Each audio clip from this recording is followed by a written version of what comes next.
All right, all right, all right, all right. Listen, do me a favor, like, share, comment, hit the bell to be notified. Hey, I'm about to watch this video for class, guys, and I'm gonna share it out. Hopefully, you know, um, you know, YouTube don't get me or whatever.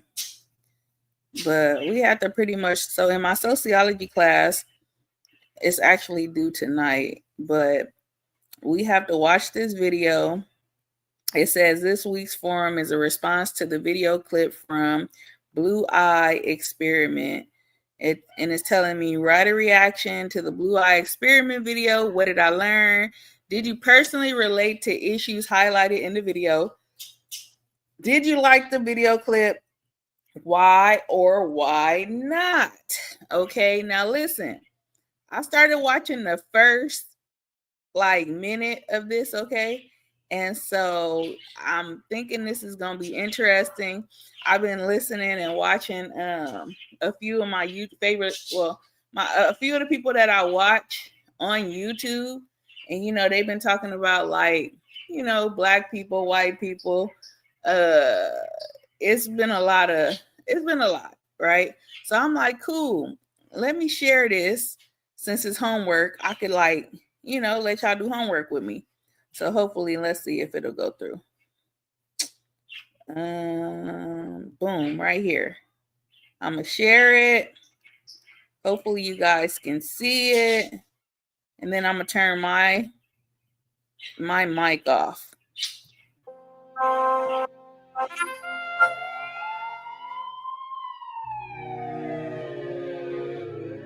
27 years ago, when civil rights leader Martin Luther King Jr. was assassinated, grief and frustration erupted in America's cities.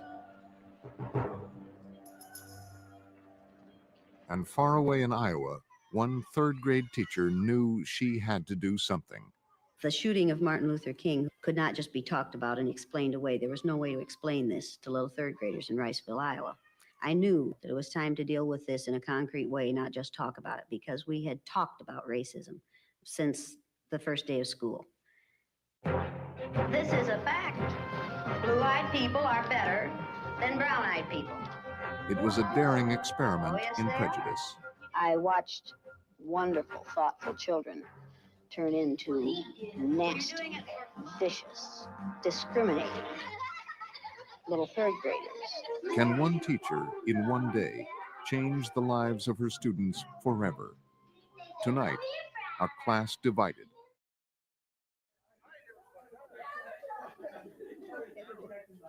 August 1984. A high school reunion brings some 50 former students to Riceville, Iowa. 11 of them, some with their spouses and children, arrive early for a special reunion with their former third-grade teacher, Jane Elliott. All right, so this is my husband to you. This is my husband, Tom. Tom, Brian. I don't have one. How are you? Oh, I'm just fine. I'm just Roy Wilson. I made it. You darling. Oh, Been a Roy. long time. Oh, Been here in I'm so 14 glad years. To see you. I didn't think I would. How are you doing? It's been a long time since I've seen you.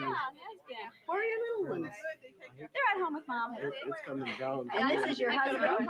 Yeah, that's Mr. Greg Brown. Greg Brown. Hi, nice to meet you. 14 years earlier, when they were students in her third-grade classroom, ABC News filmed a 2-day exercise for a documentary, The Eye of the Storm. Now, at their request, they will see that film again and relive the experience of her unique lesson in discrimination. Okay.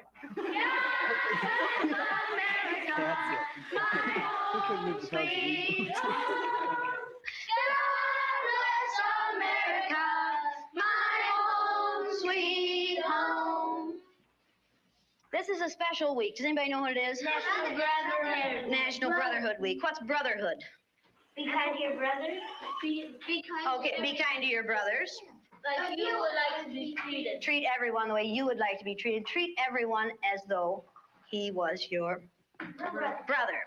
And is there anyone in this United States we do not treat as our brothers? Yes. Who? Yeah. The black people. Who else? Indian. Absolutely, the Indians. And when many people see a black person or a yellow person or a red person, what do they think? Look at that. Dumb people. And look at the dumb people. What else do they think sometimes? What kinds of things do they say about black people? Call niggers. In the city, many places in the United States, how are black people treated? How are Indians treated? How are people who are of a different color than we are treated? They're part of this world. They don't get anything in this world. Why is that? Because they're different color. You think you know how that would feel to be judged by the color of your skin? Yeah. Do you think you do? No, I don't think you'd know how that felt unless you had been through it, would you? It might be interesting to judge people today by the color of their eyes. Would you like to try this? Yeah. Sounds like fun, doesn't it? Since I'm the teacher and I have blue eyes, I think maybe the blue-eyed people should be on top the first day. I mean, the blue-eyed people are the better people in this room. Oh, yes, they are. Blue-eyed people are smarter than brown-eyed people. My dad isn't that stupid. Is your dad brown-eyed? Yeah. One day you came to school and you told us that he kicked you. He did. Do you think a blue-eyed father would kick his son? Yeah. My dad's blue-eyed. He's never kicked me. Greg's dad is blue-eyed. He's never kicked him. Rex's dad is blue-eyed. He's never kicked him. This is a fact. Blue-eyed people are better than brown-eyed people. Are you brown-eyed or blue-eyed? Blue. Why are you shaking your head? Are you sure that you're right? Why? What makes you so sure that you're right? I don't know. The blue-eyed people get 5 extra minutes of recess, while the brown-eyed people have to stay in. The brown-eyed people do not get to use the drinking fountain. You'll have to use the paper cups. You brown-eyed people are not to play with the blue-eyed people on the playground because you are not as good as blue-eyed people. Well, the brown-eyed people in this room today are going to wear collars so that we can tell from a distance what color your eyes are. On page 127. 127. Is everyone ready? Everyone but Laurie. Ready, Laurie? Brown-eyed. She's a brown-eyed. You'll begin to notice today that we spend a great deal of time waiting for brown-eyed people. The yardstick's gone. Well, okay. I don't see the yardstick. Do you? It's coming over there.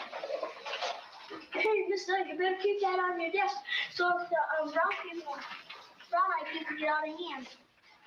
Oh, you think if the brown-eyed people get out of hand, that would be the thing to use?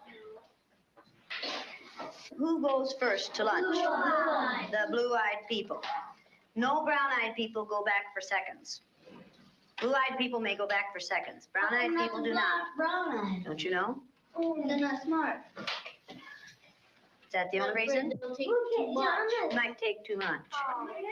They. Okay, quietly.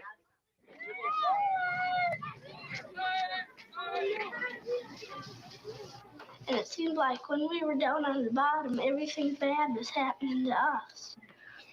The way they treated you, you felt like you didn't even want to try to do anything. It seemed like Mrs. Elliott was taking our best friends away from us.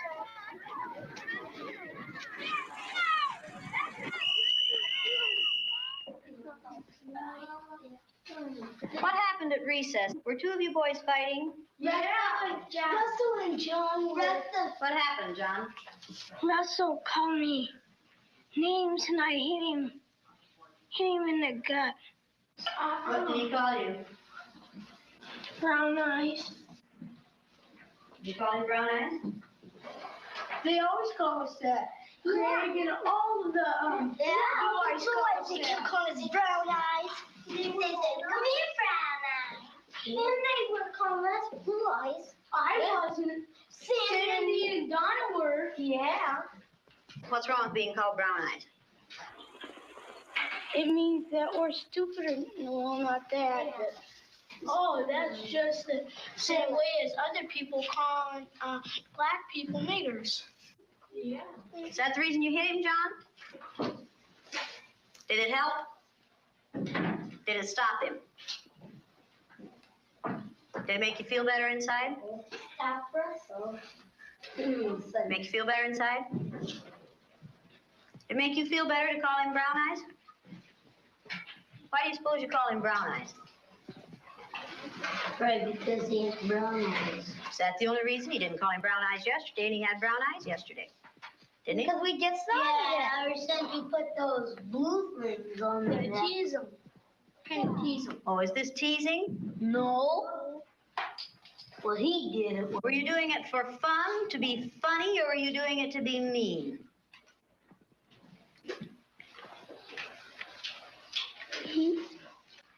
I don't know. Don't ask me.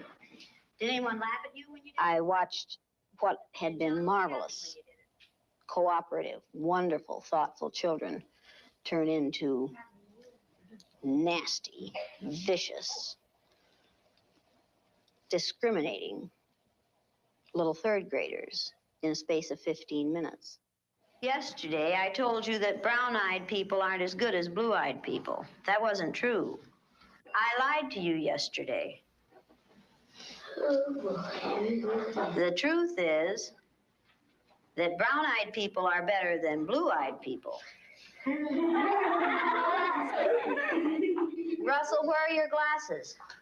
I forgot them. You forgot them. And what color are your eyes? Blue. Susan Ginder has brown eyes. She didn't forget her glasses. Yeah. Russell Ring has blue eyes, and what about his glasses? He forgot them. He forgot them. Yesterday we were visiting, and Greg said, "Boy, I like to hit my little sister as hard as I can. That's fun." What does that tell you about blue-eyed people? They're naughty. In fact, they fight a lot. The brown-eyed people may take off their collars, and each of you may put your collar on a blue-eyed person. The brown-eyed people get 5 extra minutes of recess. You blue-eyed people are not allowed to be on the playground equipment at any time. You blue-eyed people are not to play with the brown-eyed people. Brown-eyed people are better than blue-eyed people. They're smarter than blue-eyed people. And if you don't believe it, look at Brian. Do blue-eyed people know how to sit in a chair? Very sad. Very, very sad. Who can tell me what contraction should be in the first sentence? Go to the board and write it, John. Come on, let's do it again. Loosen up. Up, up, up. Come on. That's better. Now, do you know how to make a W? Okay, write the contraction for we are. Now that's beautiful writing. Is that better? Yes. Brown-eyed people learn fast, don't they? Yeah. Boy, do brown-eyed people learn fast. Very good.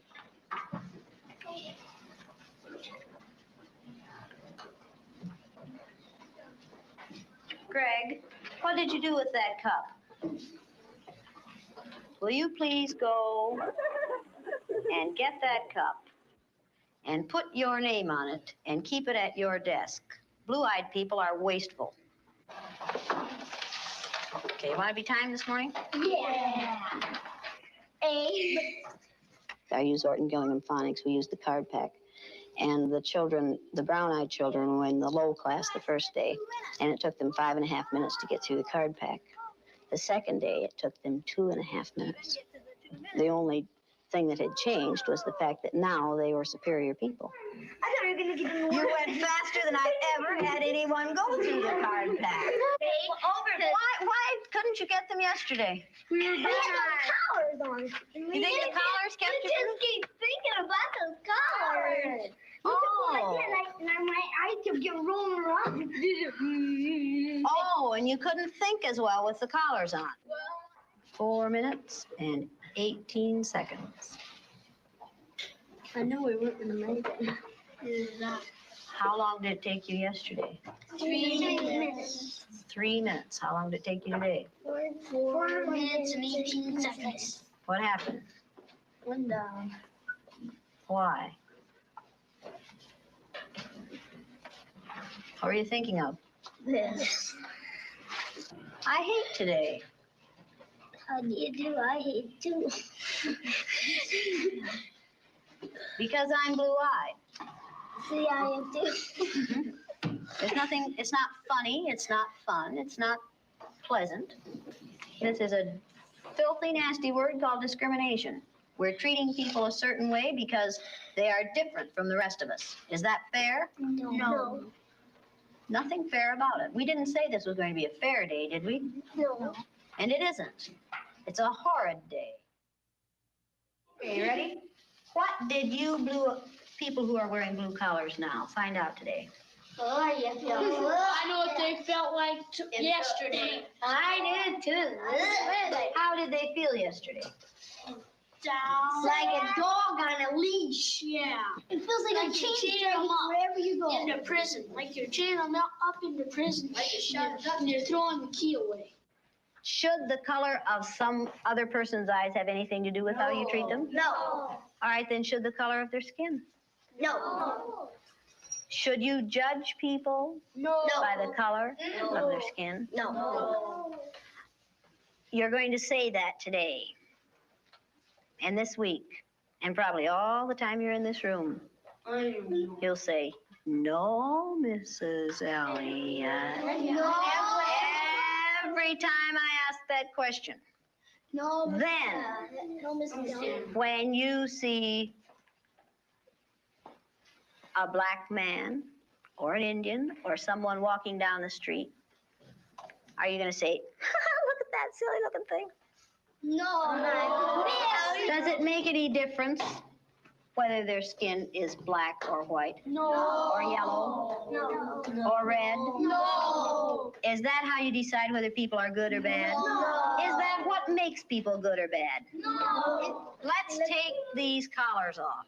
Hey, don't stick yourself down there. You'd have to sort Here, Mr. Elliott, you can what would you like to do with them? throw them away. Go ahead. Go ahead. Mrs. Elliott. Don't eat them like Now you know a little bit more than you knew at the beginning of this week. Yes. A lot. Do you know a little bit more than you wanted to? Yes. This isn't an easy way to learn this, is it? No, Miss. Oh, well, you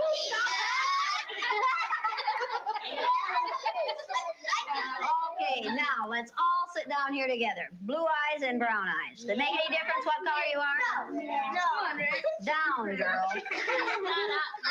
Don't forget to see you again. Oh, you found your friend, huh? No, you get that. Okay, you ready to listen now? Okay, now are you back? Yes. That feel better? Yes. Does the color of the eyes that you have make any difference in the kind of person you are? No, Mrs. Elliott. Does that feel like being home again, girls? Yes. Oh, well, you stop it. This was the third time Jane Elliott had taught her lesson in discrimination. The first, 2 years earlier, was in April of 1968. On the day after Martin Luther King was killed, one of my students came into the room and said, they shot a king last night, Mrs. Elliott. Why'd they shoot that king?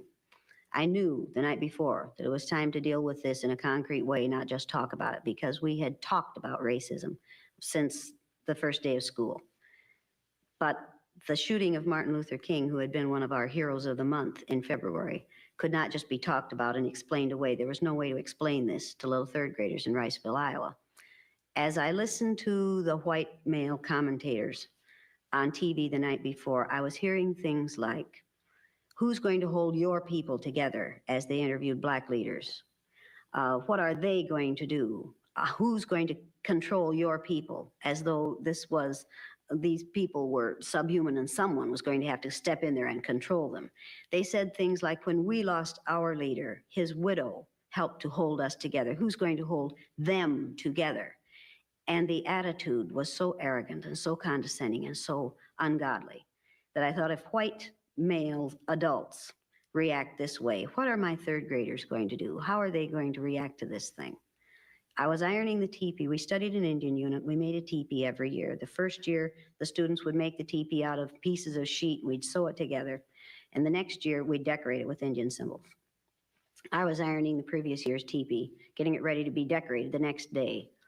And I thought of what we had done with the Indians. We haven't made much progress in these 200, 300 years. And I thought, this is the time now to teach them really what the Sioux Indian prayer that says, "O Great Spirit, keep me from ever judging a man until I have walked in his moccasins," really means. And for the next day, I knew that my children were going to walk in someone else's moccasins for a day. Like it or lump it, they were going to have to walk in someone else's moccasins. I decided at that point that it was time to try the eye color thing, which I had thought about many, many times, but had never used.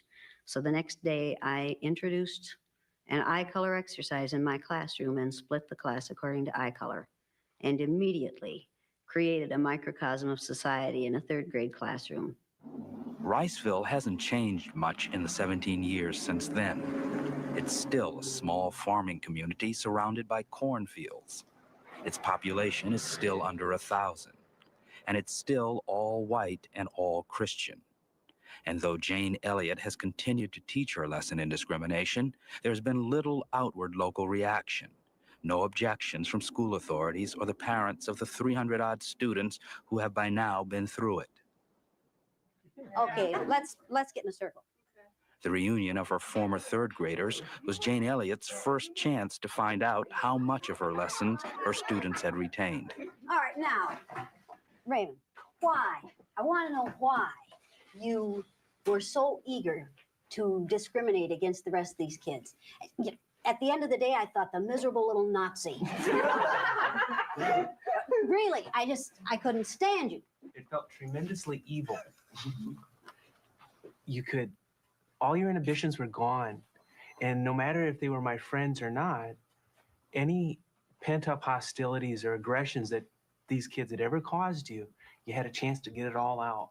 I felt like I was a king, like I ruled them brown eyes, like I was better than them. Happy. You know? And you did it all day. Yeah. How did you feel when you were the out group?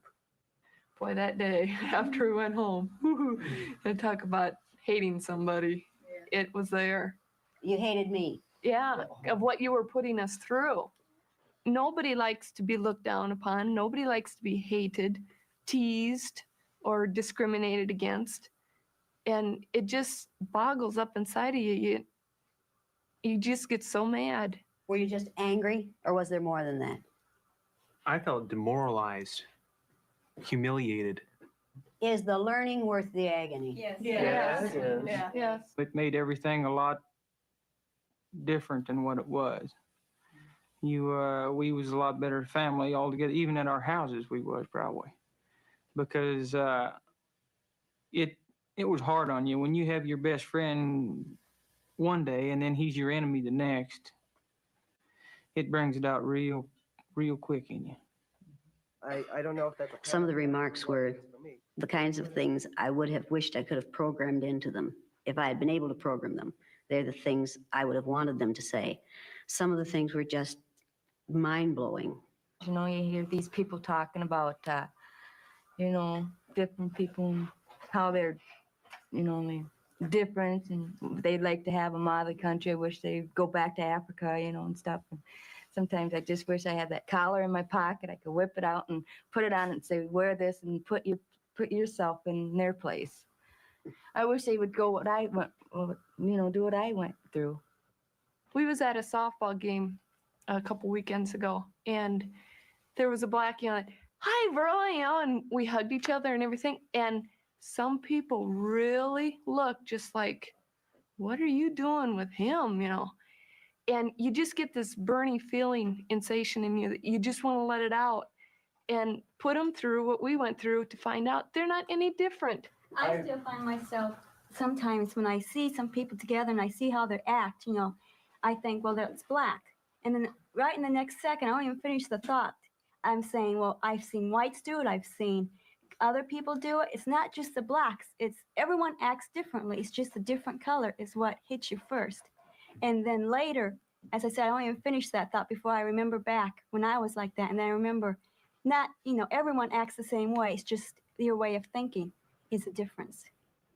Like when my grandparents or somebody and they start talking about old times and they say the Japs and all this and that, and they start, you know, holding that against them, I think, how'd you like to have been them?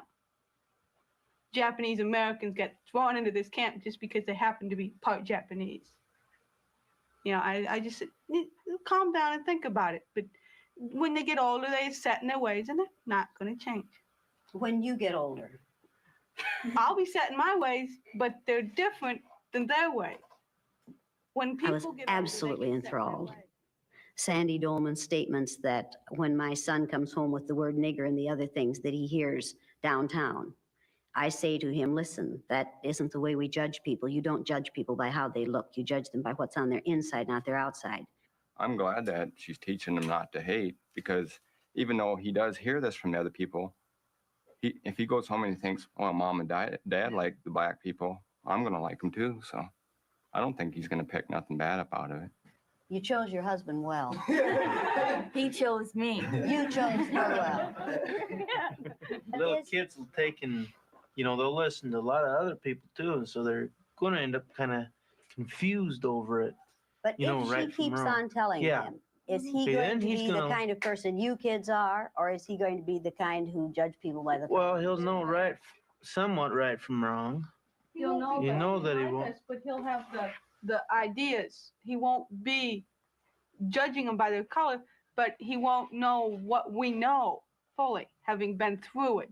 He won't learn The collar from the prejudice Don't use from the us. collar. He won't learn prejudice first-handed. Yeah.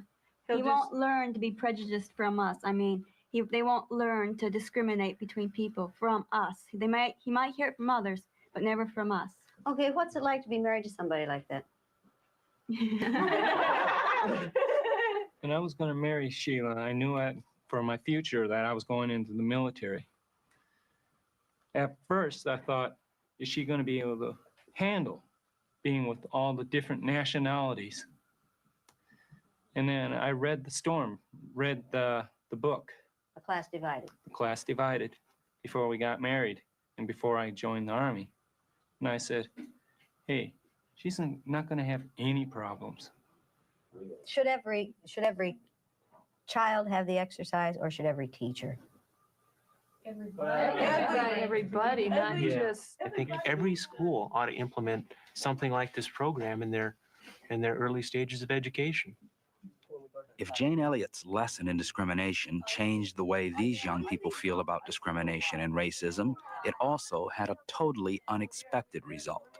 The second year I did this exercise, I gave little spelling tests, math tests, reading tests 2 weeks before the exercise, each day of the exercise and 2 weeks later. And almost without exception, the students' scores go up on the day they're on the top, down on the day they're on the bottom, and then maintain a higher level for the rest of the year after they've been through the exercise. We sent some of those tests to Stanford University, to the psychology department, and they did a sort of an informal review of them. And they said that what's happening here is kids' academic ability is being changed in a 24-hour period. And that isn't possible, but it's happening. Something very strange is happening to these children because suddenly they're finding out how really great they are, and they are responding to what they know now they are able to do. And it has happened consistently with third graders. The film made of Jane Elliott's third graders in 1970 has been widely used with students and teachers, and by government, business, and labor organizations concerned about human relations. Perhaps the most unusual use of it is here at Green Haven Correctional Facility, a maximum security prison in Stormville, New York.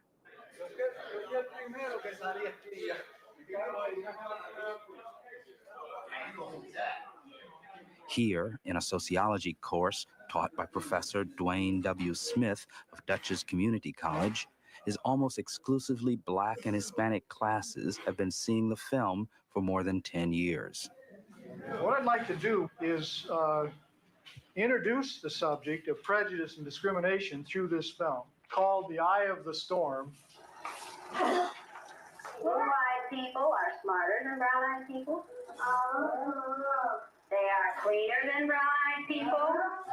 They are more civilized than brown-eyed people. Sandra and her brown-eyed friends didn't like that day, but Raymond did. I felt like I was king, Do you think the children, by this process, really learned the meaning of discrimination? Most of the children, before the film started, they had played and lived together in harmony. And a certain action of coming from the teacher and seeing the teacher as an authoritarian figure and someone to respect, they accepted the views that was being given to them. But I think at the end of the lesson, they could clearly see that prejudices and other forms of discrimination are things that people build within their minds, that they're not actual physical barriers that say, yo, you can't cross the street. The one kid I could really agree with was at recess. He was a brown-eyed kid. He had this inner turmoil against this feeling of being divided or prejudiced against, where he would hit another kid that he's known for so many years in the gut. Whether he also stated that it didn't help any. So that automatically should be a lesson to every adult in the world. Violence doesn't help any. And, you know, this is a film that I hope that my children get to see. Unlike New York, Iowa is 98% white Anglo-Saxon. Yet even here, minority groups account for more than 20% of the prison population. To make sure its prison system employees are sensitive to the concerns of this large minority, the Iowa Department of Corrections last fall hired Jane Elliott to give her lesson to some of them. The group, which included prison guards and parole officers, was told only that it would be attending a day-long workshop. David Stokesbury. Most of our training you go to, people give you information and you learn that way. Blue eye?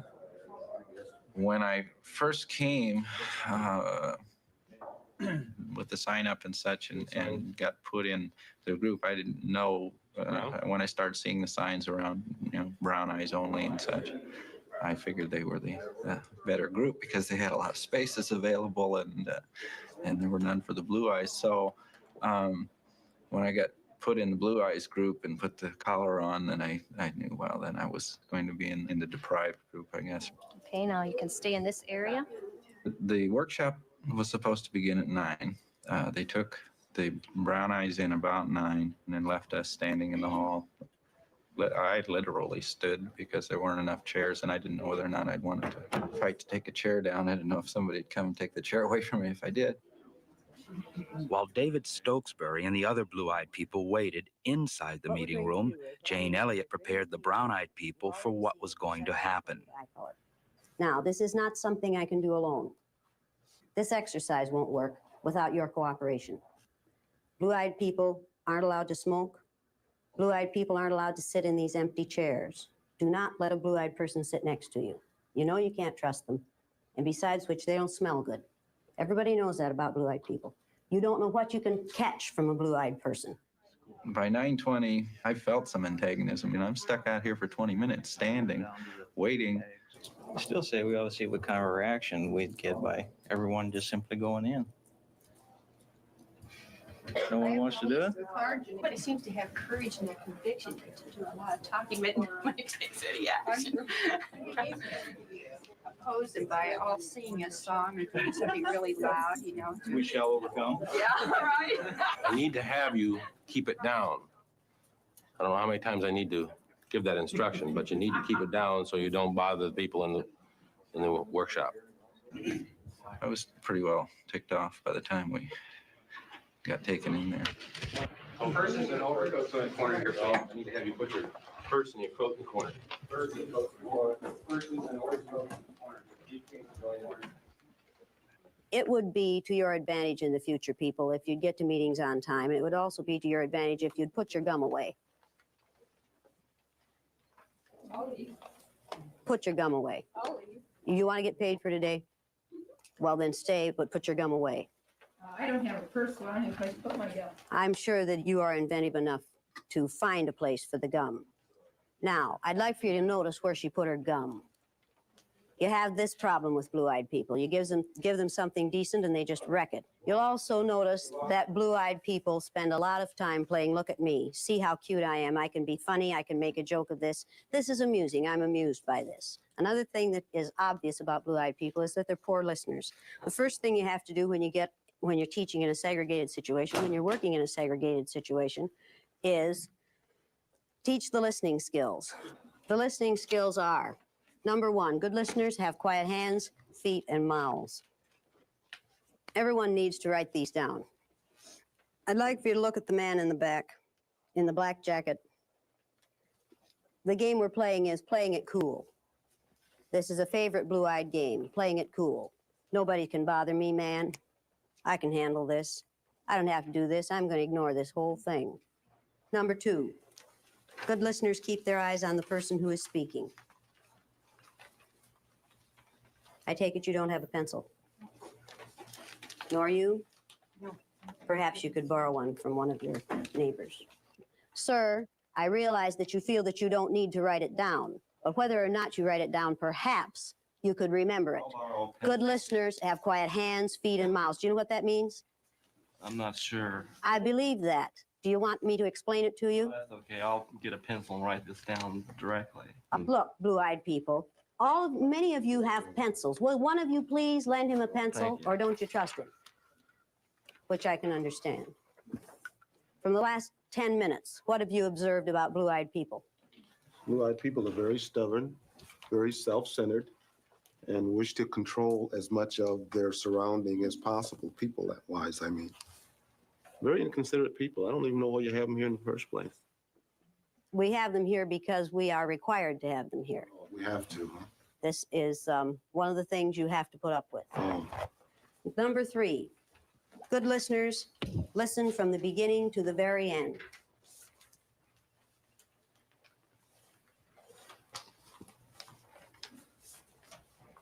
Okay, good listeners decide to learn something. And this is the thing you'll have the most difficulty with blue-eyed people. They decide not to learn something. Some of you have had trouble with blue-eyed people in your home environments. Some of you have had trouble with blue-eyed people in your workplace. Does anybody have an example of that they'd like to talk about? Anyone? I have two nephews. One's blue-eyed and one's brown-eyed. And the blue-eyed one, like, he never cleans.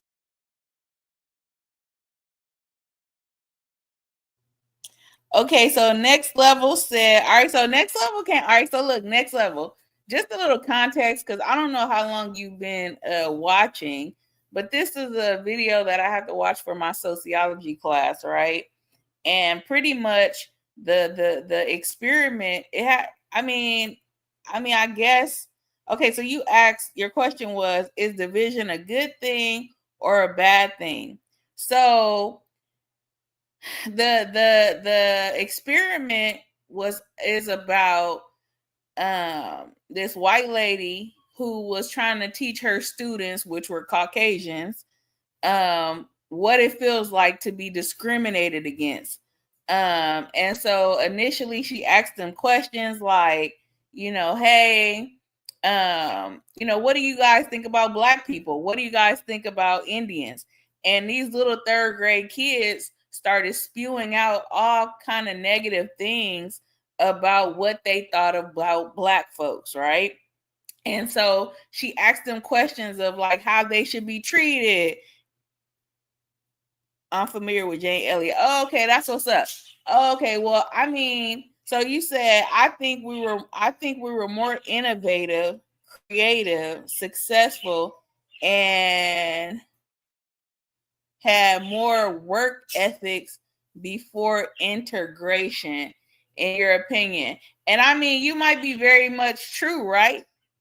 But I still think this is a dope ass experience or experiment to teach, you know what I'm saying, to have taught those white kids what it felt like to be discriminated against, because they had no idea, you know. And so her whatever quote she said about walking in somebody else's moccasins, like, you don't know what it feels like to walk in somebody else's moccasins. So in other words, in somebody else's shoes.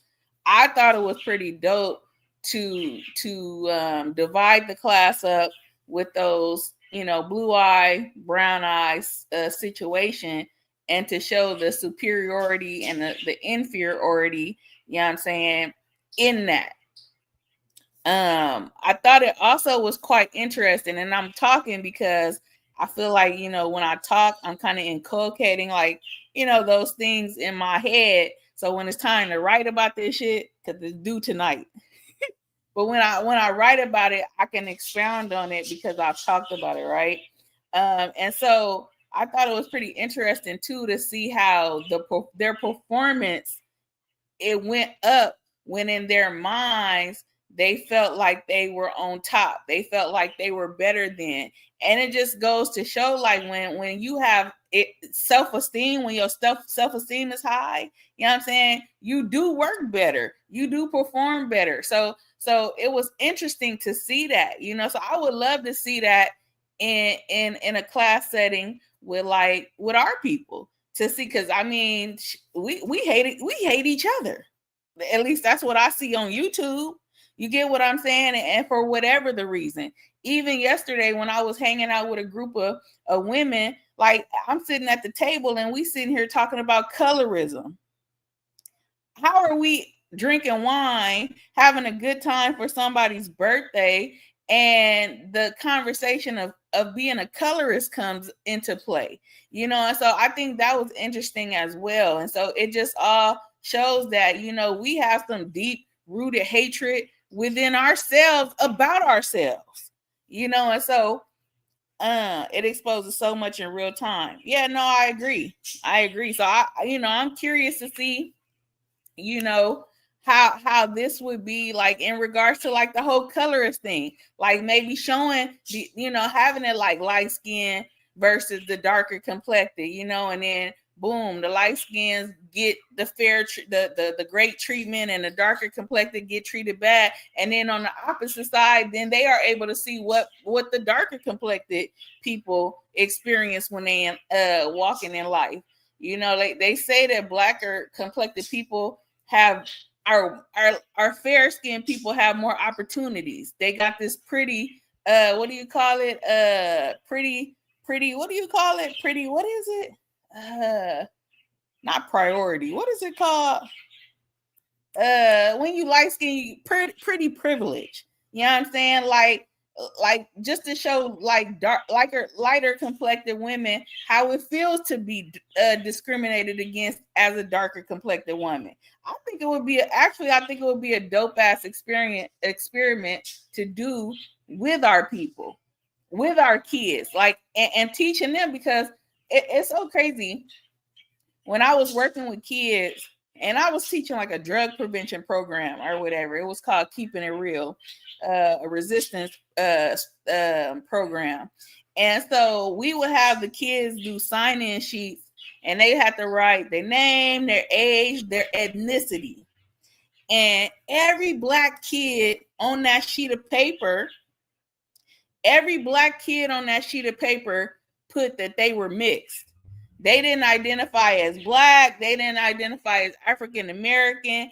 They didn't identify with none of that. They wanted to be identified as mixed, because I don't know what has been embedded into our people to feel like mixed people are superior than a normal black person. You get what I'm saying? And when I looked at because I never dealt with white kids. It was just black and brown. And so when I'm looking at the Hispanics, they write in their name, guess what they putting? They putting Hispanic. They putting Mexican. They ain't putting, you know what I'm saying, we white, because you know how some Mexicans want to be white. They not putting no They identifying with who they are. And it's so unfortunate because as a people, it's like we don't want to identify with who we are. And it could possibly be because we don't know who we are. Who knows? You get what I'm saying? All I'm saying is that the fact of the matter is that Black people have a great disdain towards one another. And to be honest, it's quite sickening. It's really sickening, but it is what it is, Back in the day, you had to pass the paper back. Yeah. I talked about that earlier in my live too, because I told my cousin even apologized. She texted me because she listened to my live and she was like, I'm sorry for saying that, because she didn't realize how it affected me when she told me that I had the paper bag syndrome. I didn't even know what that was when she was telling me. I didn't know they had a terminology for it or, whatever. But now looking back in hindsight, I can't admit I did. You know what I'm saying? So when you got it like right there in your face, like either you gonna check it or you gonna, you know what I'm saying? Everyone hates being Black. I love all my, that's crazy. Like, yes, that's what I'm saying. Like why do we hate being Black? Why? You get what I'm saying? Like, do you think that if our kids had knew their identity and had some sense of pride and some sense of self-esteem or self-worth about who they were as African Americans or Black people, however y'all identify as, because I know people say I'm not African American, but you think if they had some sense of pride in who they were, that maybe those test scores might excel, maybe they wouldn't be out in the streets gang banging, maybe they would be sitting in class and not walking around ditching and skipping school and smoking weed and doing all the shit that they do.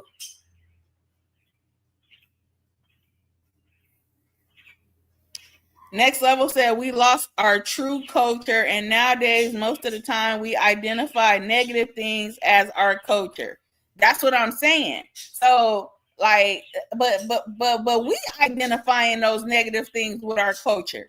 We identifying it as our culture, and all the other people are, because they already think we the scums of the earth. They already think we low and on the bottom of the totem pole.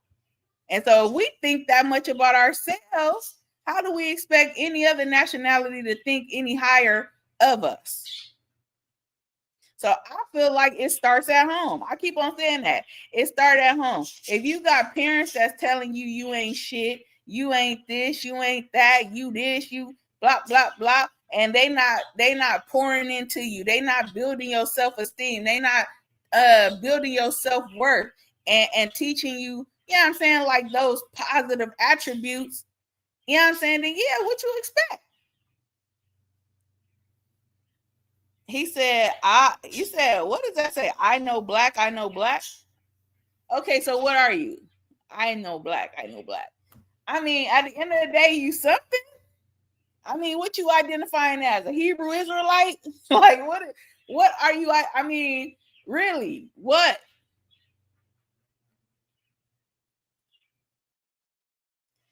You know what I'm saying? Regardless of what you identify as, we all got melanin. You want to let's call each other the melanin people. You want to be called that?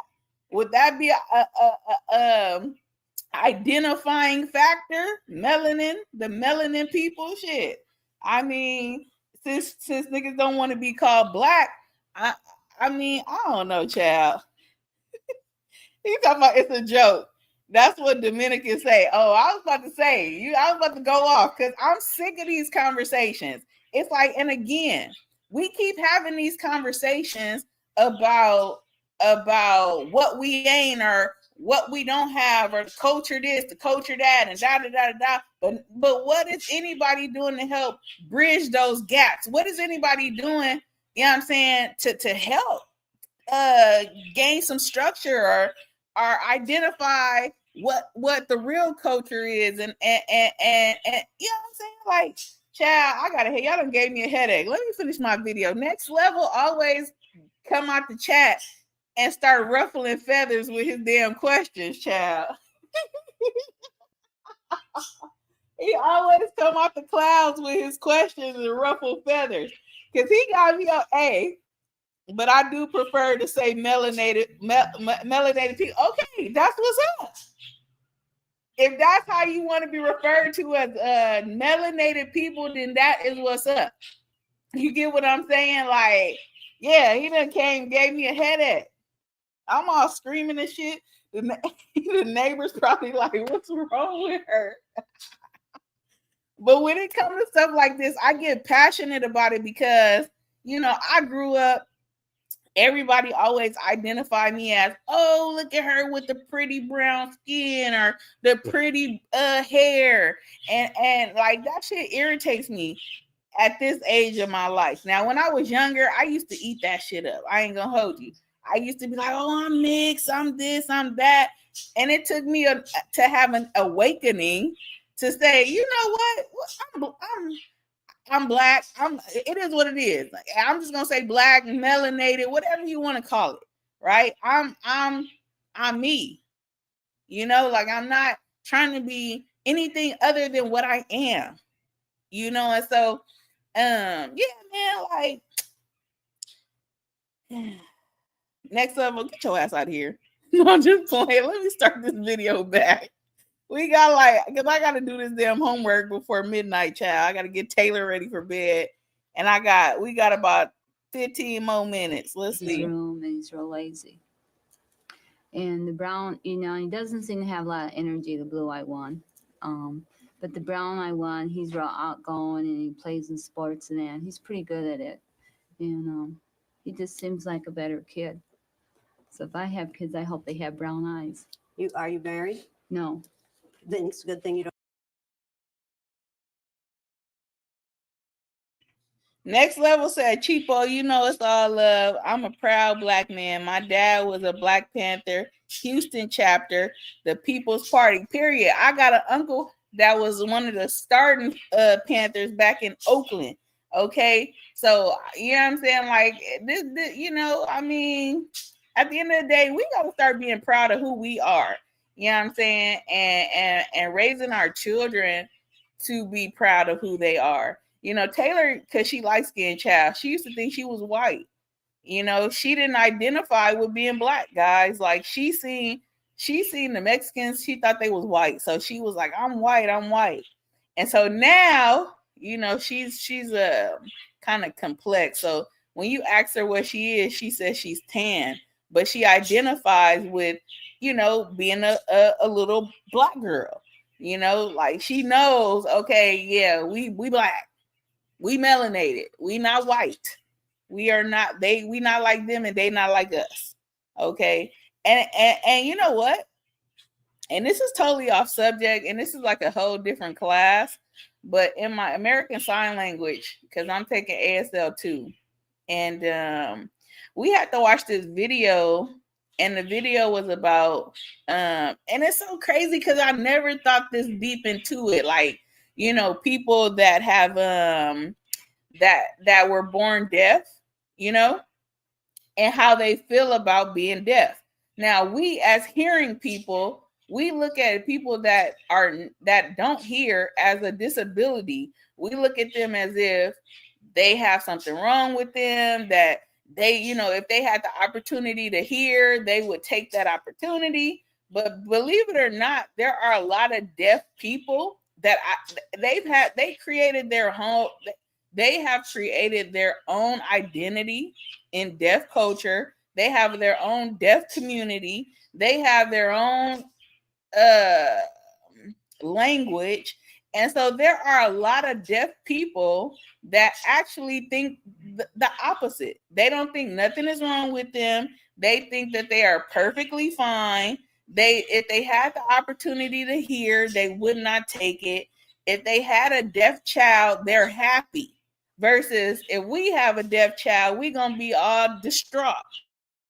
Can't hear. But when they have deaf children, they are excited that their children can now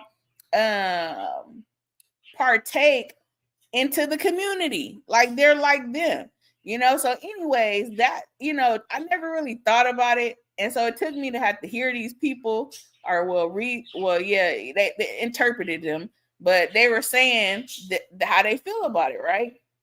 So I was watching this documentary and it was talking about how there was some deaf families, right?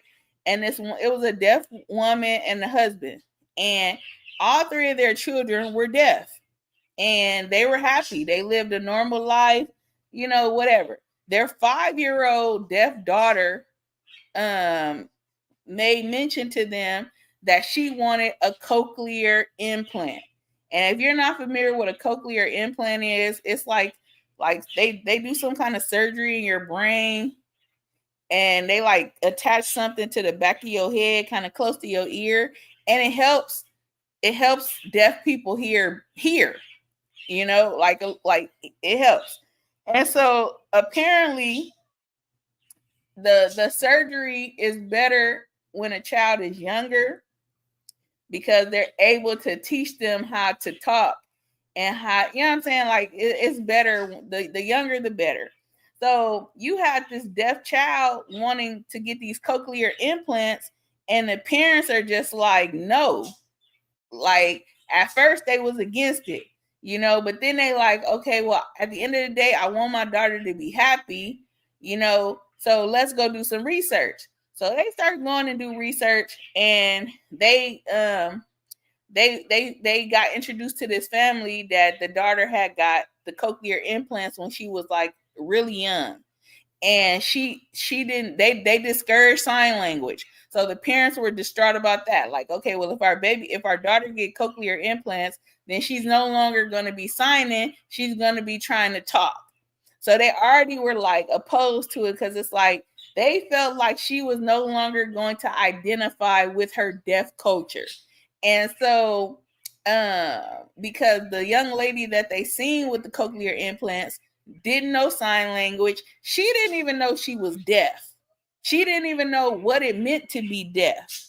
You know what I'm saying? And so they, you know, and so I ain't never seen no people argue. I ain't never seen no deaf people argue, y'all. It was crazy. I ain't gonna hold you. But the deaf man was arguing with his mama. So his mama was a hearing. She could hear. So the grandma could hear, and her son couldn't hear. He was deaf. So they sitting there arguing or whatever, because the grandma's like, you basically abusing your child by not letting her get this surgery. Like, why would you want her to suffer? So again, hearing person thinks that the deaf child is gonna suffer. She's gonna be at a disadvantage. She's gonna be teased. She's gonna be ostracized. All of these things, you feel me? And so while the dad who is deaf is like, no, she's not, you know. And so it was an interesting dialogue. I ain't gonna hold you. It was a very interesting dialogue, and it made me, you know, think from a different lens when it comes to people that are of the deaf community versus us who are hearing. You know, they think that they're perfectly normal, and if they think that, I think that too. You know, like, I think that's amazing. I think that that's empowering, that they have embraced their disadvantages and their disabilities, and you know, turned it into an identity, and turned it into a community, and turned it into a positive. So why can't we do that as African American people? Like, why can we not take, you know, the things that identify us as melanin people and make it a positive versus a negative? I don't know. Anyways, okay, let's see. Stefan said, facts. I teach my daughter love. Being Black, you are not less than to any other race. At my college, I had a Black blind professor. He was a great teacher of African studies. Facts. I haven't met my ASL teacher yet. He Black, but my ASL teacher last semester was deaf, and he was dope, man. He was so dope. Oh my God, he was so dope. He was really dope, man. All right, let me get back to this dang video because I'm just rambling at this point. Hold on. You don't have kids, isn't it? Right. Well, you will know what to do when you choose a mate. Right. Would you like to read that first listening skill to me? I haven't got it on my paper yet. Oh, why is that? I haven't borrowed the pencil to write it down as yet. Do you think it's unnecessary? At this particular point, yes, I do. Why? Well, I have it in my head for the most part. There's I a lot guess of I don't need- space up there for it, isn't there, friend? Do you suppose you could tell me what it is? It had something to do with keeping your hands and feet still. As I Has recall. something to do with that. I find it interesting that you're amused by our having to stand here and wait for this man to do something that everybody else has already done. I find that highly interesting. Stupid, but interesting. If you are in a situation where someone is constantly refusing to do what the people in authority ask them to do, what do you know about them? What do you know about that person? Well, I think it's a game with them. Attention, Has it gained anything for this gentleman? disrespect from, I think, the brown-eyed people. Has it proven anything to brown-eyed people? Yes, this is a typical trait of a blue-eyed person. Now read the second one. I don't have the second one. Can I read it off first? You don't have the second one either. No. You were keeping it in your head. What happened to that plan? Just the first one I had in my head, not the second Oh, one. the other three aren't important? Well, they're probably important. But not important enough for you to write down, right? Well, they're important. I should have written them down most probably. Most probably. Does anybody back there know? You don't have it written down either. I want you to take a look at these two so-called gentlemen. Now, we need to hear the good listening skills from you. I don't want you to think that I'm badgering you boys. But on the other hand, you're here to learn something. And if you learn nothing else today, it would be nice if you would learn the listening skills. What do you know now about brown-eyed people that you didn't know before about blue-eyed people that you didn't know before you came in here? I'm finding I'm going to have to explain things a bit more explicitly to a blue-eyed person than I would to a brown-eyed person. How many times did I have to repeat the listening skills for Roger? Well, Brother Roger's having a rough time of day, isn't he?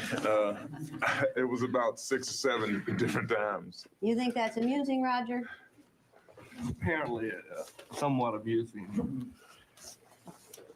As part of the lesson, the corrections department employees took a written test.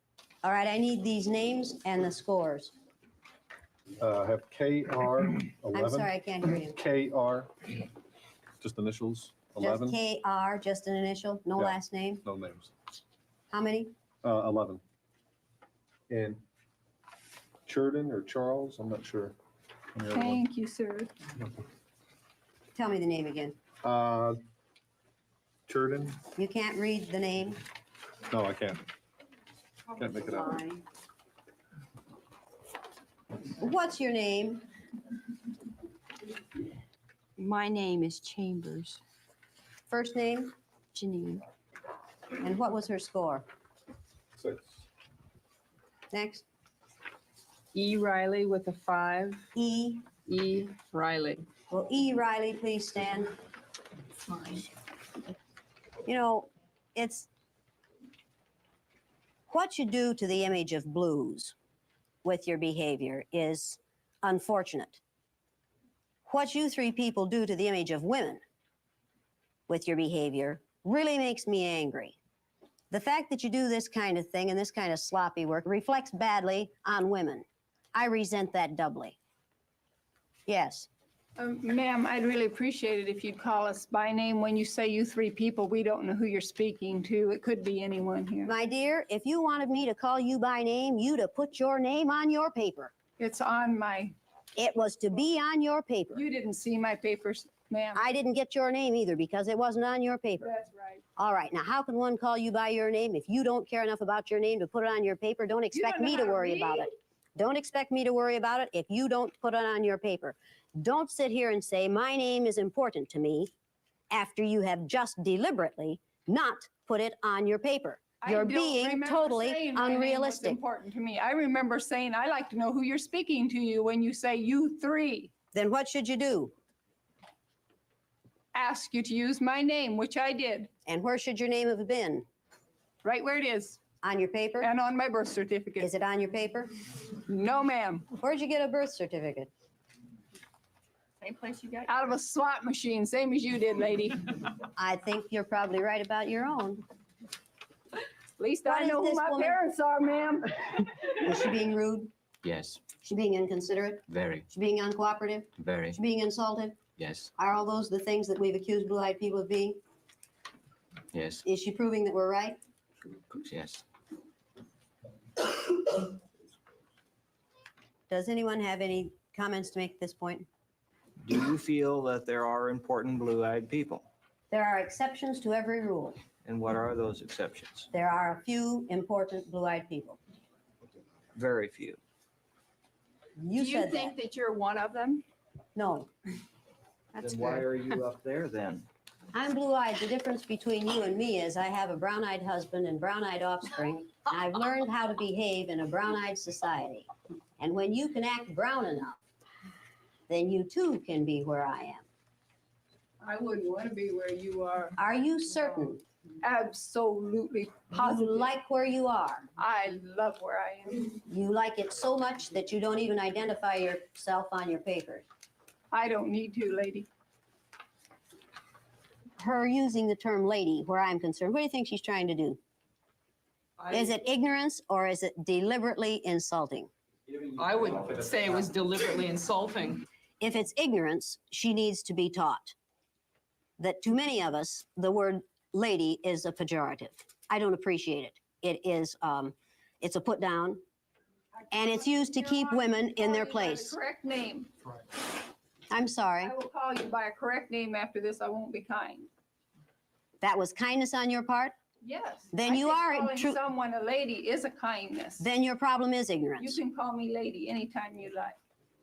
I wouldn't do that to you. No, I know you wouldn't. I really wouldn't. I think that, and that's part of the problem, is a total lack of awareness at what sexism amounts to and how much you contribute to the sexism that keeps you where you are.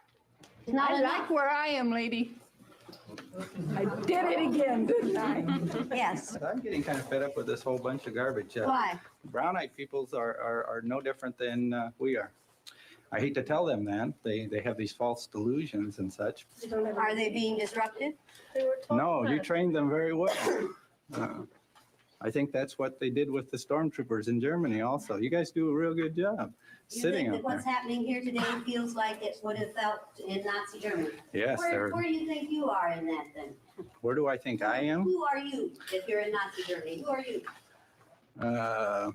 The Jews.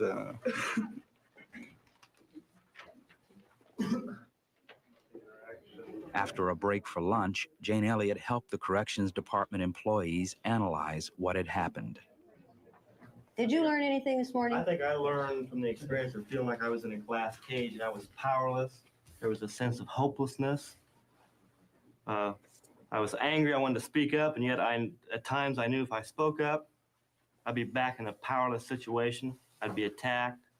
A sense of hopelessness. Had you Depression. experienced that before? I realized this morning that there were very few times in my life that I've ever been discriminated against. Very few. And you were this uncomfortable in an hour and a half. I was amazed at how uncomfortable I was in the first 15 minutes. Can you empathize at all then with blacks, minority group members in this country? I'm hoping better than before. If we tried to argue with you, you would use just the mere argument as reason for us being lesser than the brown-eyed folks. You know, you couldn't win. Yeah, don't we do that every day? I think some do, yeah. But I would hope that I never get so unreasonable. You know, the statements you were making were groundless and such, and yet we couldn't argue with them, because if we argued, then we were argumentative and you know, not listening and getting out of our place and all that stuff. And that was frustrating to me. And then frustrating to me was the other little green tags who were sitting on their hands. My group here was, I didn't think boisterous enough in our opposition to the whole thing. Why didn't you people support one another? Why didn't the blue-eyed people on this side just sat there? And let's face it, you covered your asses, right? Why did you just sit there? Well, I think that's symptomatic of the problem as a whole. We see that, you know, in society in general. We see a few people who are making a lot of noise, and the rest of the people sitting back waiting to see what they're going to do. Okay, as long as I was picking on you and him, I was leaving you alone, right? Right. I'd say a lot of people accept that. They have a few people do their fighting for them, and they stand back, and if this person's going to win, then they'll get on this side. If that person's not going to win, they'll stay back over here, you know. That's just how it works. If you were in a real situation where you had to do something about racism, would you stand up and be counted? What I would do, I don't know. It would depend on the But you exigencies. would do something. I would have to do something. I couldn't go home tonight and face my kids if I didn't. How did you brown-eyed people feel while this was going on? Sense of relief there wasn't a blue-eyed person. Sense of relief that you had the right color eyes. Absolutely. I really understood, at least I felt that I understood what it was like to be in the minority. Why were you angry? First of all, because it was unreasonable. Secondly, because I felt discriminated against. Thirdly, I think that all of us, everyone in this room, has dealt with discrimination on both sides. You don't have to be Black or Jewish or Mexican or anything else to have felt discrimination in your life.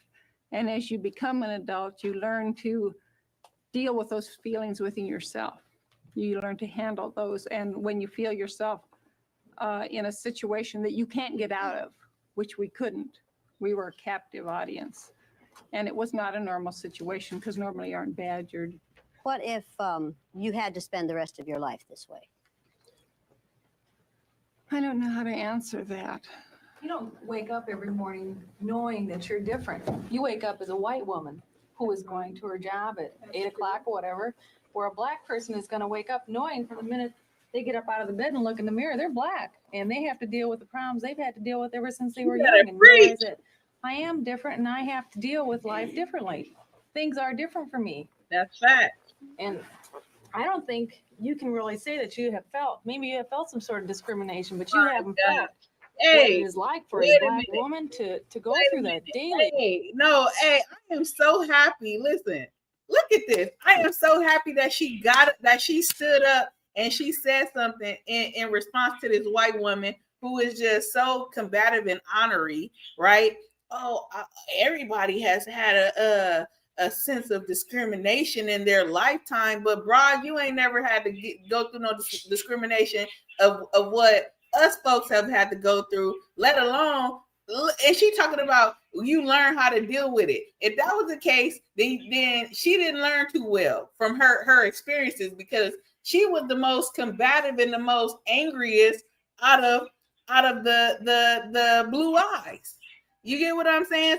So she's trying to just justify and trying to rationalize, you know what I'm saying, her behavior and the experiment. Like she, you know what I'm saying? But this is a normal white person. So I mean, this is them, you know, I mean, for the most part. Because some of them have some great responses, but you got a lot of them that's so headstrong, like this woman. I guess she would be considered a Karen, right? Man, this is so good. Hold on.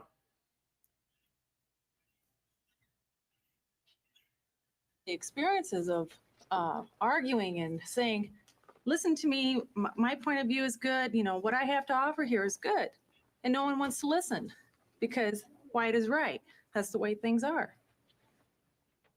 I think the necessity for this exercise is a crime, No, I don't want to see it used more widely. I want to see the necessity for it wiped out. And I think if educators were determined that we could be very instrumental in wiping out the necessity for this exercise. Man. But I want to see something used. I'd like to see this exercise used with all teachers, all administrators, but certainly not with all students unless it's done by people who are doing it for the right reasons and in the right way. Facts. I think you could damage a child with this exercise very, very easily. Mm. And I would never suggest that everybody should use it.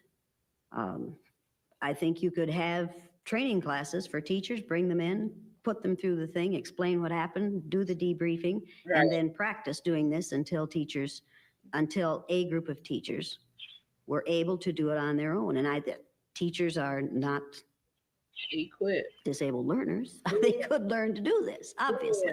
Yeah. If I can do it, most anyone can do it. It doesn't take a super teacher to do this exercise. What began in a third grade classroom has spread from students to teachers to corrections officers. At the center is still a single teacher determined to inoculate her students, both young and old, against the virus of bigotry. After you do this exercise, when the debriefing starts, when the pain is over and you're all back together and you're all one again, you find out how society could be if we really believed all this stuff that we preach. If we really acted that way, you could feel as good about one another as those kids feel about one another after this exercise is over. You create instant cousins. I thought maybe that lasted just while they were in my classroom because of my superior influence. But indeed, these kids still feel that way about one another. They said yesterday, over and over, the remark was made, we're kind of like a family now. They found out how to hurt one another, and they found out how it feels to be hurt in that way. And they refused to hurt one another that way again. And they said, we're kind of like a family now, and indeed we were. Man, that was so good, guys. That was so good. That was really good. I definitely got a lot to talk about in this homework assignment.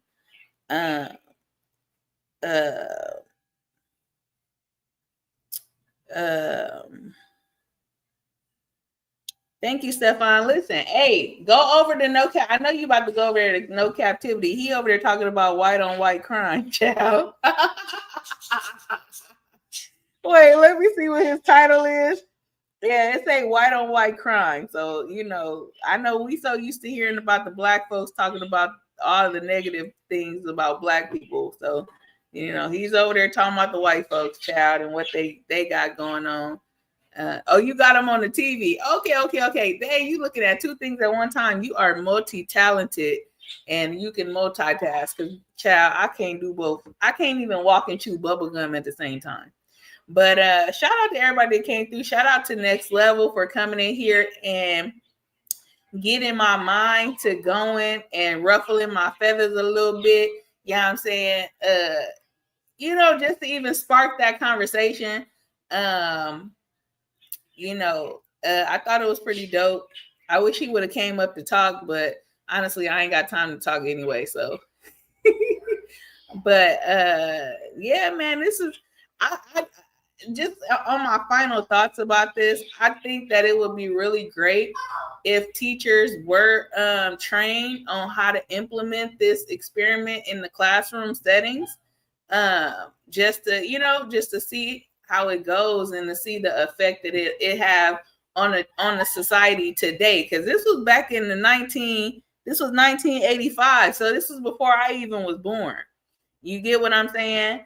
And so I think it would be a really dope idea. I don't even know if the lady is still alive, child, but I think it would be a really dope idea to get this implemented into the school systems, just to see, you know, would it cause test scores to go up? Would bullying and all of those things? Because this could be used as like an anti-bullying curriculum type of situation. You get what I'm saying? Like, shoot, bullies, you know, they get to see how it feels to get picked on and to get bullied on or whatever. So I don't know. It was a good watch. I got a lot to talk about, but I'm gonna go get Taylor ready for bed first. So I hope everybody has an amazing night. If you're catching the replay, I hope you enjoyed the video and the short discussion that we had between the chat. Yeah, man, until the next time, y'all stay true, y'all stay blessed. And I hope you guys have a blessed night, restful night. And until tomorrow, bye.